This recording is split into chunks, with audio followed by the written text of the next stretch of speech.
આજની વાર્તા. કોઈ પણને ધક્કો લાગે તો શું છલકાય? મિત્રો, આ વાર્તા મનોવૈજ્ઞાનિક છે અને કોઈ એક શહેરની અંદર, સિટી બસની અંદર એના પિતા અને એક યુવાન બંને સ્ટેન્ડ ઉપર ઊભા હતા અને એને બસમાં જવાનું હતું.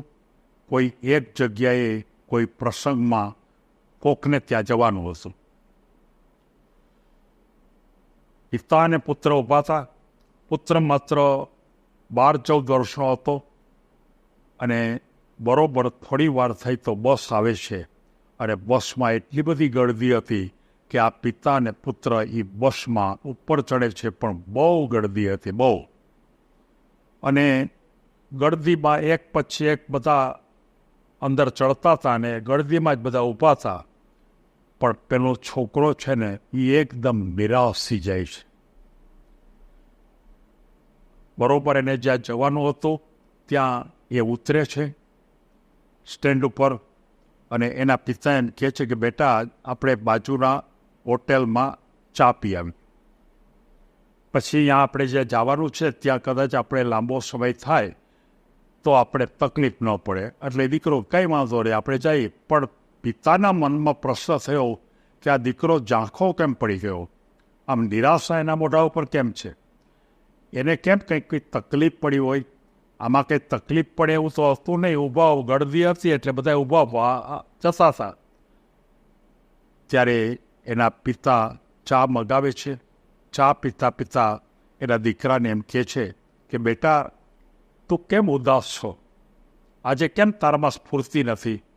ત્યારે એ દીકરો બોલે છે કે ફાધર, ડેડી, મને એક વાત સમજાતી નથી. તો કે શું? પછી મને એમ થાય છે કે મારે તમને પૂછવું જોઈએ કે ન પૂછવું જોઈએ, એ પણ મને પેલું થાય છે. એને કે નાના, પૂછતો ખરો, મને જો જવાબ આવડતો હશે તો હું તને કહીશ. ત્યારે એ છોકરાએ એમ કીધું કે આપણે જ્યારે બસમાં ચડ્યા ત્યારે હું ચડતો હતો અને એ વખતે મારો ધક્કો 2 વ્યક્તિને લાગ્યો. બેયને ધક્કો લાગ્યો. એમાં એક વ્યક્તિ હતા, એ ખબર નહીં, એને એમ કીધું કે કંઈ વાંધો નહીં, તમે શાંતિથી ઉપર ચડી જાઓ, કોઈ પણ જાતની અડી ન કરો. અને એકદમ મને પોતાને ખૂબ સારી રીતે વાત કરી અને પડખે જ ઊભો હતો એણે મારી યારે એવી ખરાબ વાત કરી કે ખબર નથી પડતી, જોતો નથી હું અહીં ઊભો છું, તારે ધ્યાન રાખવું જોઈએ કે નહીં, તું નાનો છો હજી. આમ એટલી બધી ખરાબ વાત કરી, એટલી બધી મારી ઉપર વાત કરી કે હા મૂર્ખ છો, તારામાં અકલ જ નથી. કે હવે મને સમજાતું નથી કે મારે જે ધક્કો લાગ્યો એ બેયને લાગ્યો હતો, એક સરખો જ લાગ્યો હતો. પણ પહેલા માણસે મને કેટલી સરસ વાત કરી, કેટલી બધી વાત સમજાવી, અને પેલો બીજો માણસ હતો એને મારી અરે એટલી ખરાબ વાત કરી, એટલી ખરાબ વાત કરી કે જેની કોઈ કલ્પના નથી. અને એ વાતના વિચારોથી હું અત્યારે નિરાશ દેખાઉં છું. ત્યારે એના પિતા કહે છે, બેટા, જીવનની અંદર હજી તારે ઘણું શીખવાનું છે. એણે એમ કીધું કે મારા હાથમાં ચાનો પ્યાલો આખો ભરેલો છે. હવે ધારો કે એ પ્યાલા ઉપર કોઈનો ધક્કો લાગે તો છલકાય શું? ત્યારે છોકરો કહે છે, એમાં બીજું શું હોય? ચા જ છલકાય નહીં. ગયા તો કે એમાં દૂધ હોય તો કે દૂધ છલકાય, એમાં પાણી હોય તો પાણી જ છલકાય. કે ધક્કો લાગે એટલે એની અંદર જે વસ્તુ પડેલી હોય એ છલકાય. એટલે છોકરો કે આ બરોબર છે.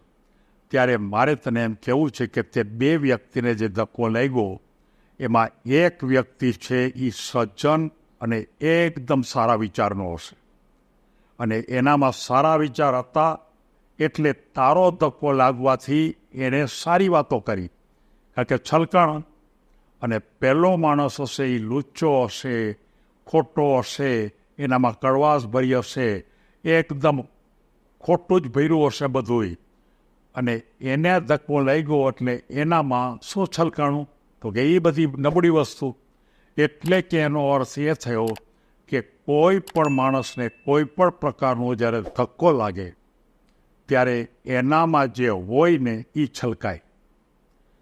જો એનામાં સારી બાબતો હોય તો સારી છલકાય, ખરાબ બાબતો હોય તો ખરાબ છલકાય, એકદમ નબળી હોય તો નબળી છલકાય, અને કદાચ કોઈ કાયમ માટે ગાળું બોલતો હોય તો ગાળું પણ છલકાય. એટલે કે એનો અર્થ એ થયો કે તને જે બે લાગ્યા છે એમાં તારે કોઈ ચિંતા કરવાનું જરૂર નથી. તારે નિર્ણય કરી લેવાનો છે કે પેલો માણસ સજ્જન હતો અને આ છે એ દુર્જન છે. જ્યારે તને કોઈ ધક્કા લાગે, જ્યારે કોઈ પરિસ્થિતિમાં તને કોઈ ધક્કો મારે, ત્યારે તારી સામે એ ધક્કો કોને લાગ્યો અને એનો પ્રત્યાઘાત કેવો છે. જો એ પ્રત્યાઘાત ઉત્તમ હોય તો તારે માનવાનું કે સજ્જન વ્યક્તિ છે. જો એનો પ્રત્યાઘાત નબળો હોય અને તને ખરાબ કહેવા માગે તો તારે મારી લેવાનું કે એ માણસ નબળો છે. એવા માણસોને કોઈ દિવસ તારા જીવનમાં લાવવો નહીં, અને પહેલા માણસ જે છે એવા માણસોને તારે જીવનમાં વધારેમાં વધારે લાવવું. મિત્રો, આ વાર્તાની અંદર કોઈ બસની અંદરના ધક્કાની વાત એ વાત પૂરતી નથી. મારે જે વાત બતાવી છે એ વાત એ છે કે જીવનમાં આપણને અનેક ધક્કા લાગે છે. કોઈ આપણને અપમાન કરે છે, કોઈ આપણને બીજી રીતે તકલીફમાં મૂકે છે, ક્યારેક આપણને સારું વર્તાવ કરે છે, ક્યારેક આપણી નબળાઈનો લાભ પણ લે છે, ક્યારેક આપણી ઈર્ષા કરે છે. આ બધા ધક્કા કહેવાય. અને એ ધક્કા વખતે આપણે કેવી રીતે સામા વ્યક્તિની સાથે વર્તન કરવું એ શીખવાનું છે. તારામાં જો સારું પડેલું હશે તો તને કોઈ ઈર્ષા કરી હશે તો તારામાં પણ એવી નબળી બાબતો બહાર નીકળશે. તારામાં જો સારું નહીં ભર્યું હોય, ખરાબ જ ભર્યું હશે તો સામા માણસનો ધક્કો કદાચ અહમનો લાગે, કદાચ અભિમાનનો લાગે ધક્કો, તો પણ તારા મોઢામાંથી ખરાબ શબ્દ નહીં નીકળે. આ વાત આપણને પહેલાં પિતા અને પુત્રે સમજાવી છે. મારે સૌ આપણા ગ્રુપના સભ્યોને કહેવું છે કે આના અનુસંધાનમાં આપણને અનેક ધક્કાઓ લાગવાના છે, અને એ અનેક ધક્કા વખતે આપણામાં છલકાવાનું કે જે આપણામાં ભર્યું છે. જો તમારામાં ઈર્ષા ભરી હશે તો ઈર્ષા છલકાશે. જો તમારામાં અભિમાન પડ્યું હશે તો અભિમાન છલકાશે. જો તમારા મનમાં સારપ પડી હશે તો સારપ છલકાશે. તમારામાં સચ્ચાઈ પડી હશે તો સચ્ચાઈ છલકાશે. અને એનો અર્થ એ થયો કે જિંદગીની અંદર દરેક માણસે માત્ર સારી વાતો ભરવી. નહીંતર તમે જ્યારે છલકાશો ને, કોક ધક્કો તો મારવાના જ છે, અને જ્યારે છલકાશો ત્યારે તમારામાંથી સારી બાબતો નીકળશે.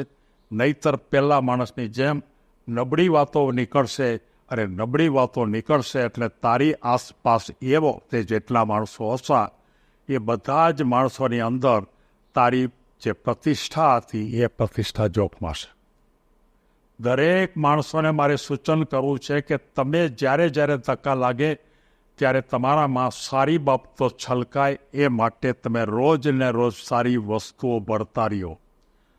જો ચા ભરશો તો ચા છલકાશે, પાણી ભરશો તો પાણી છલકાશે, દૂધ ભરશો તો દૂધ છલકાશે. તમારે બધું છલકાવા માટે સારી બાબતો જ ભરો. એવી લાગણી સાથે આજની આ વાર્તા પૂરી કરું છું. સૌને ધન્યવાદ.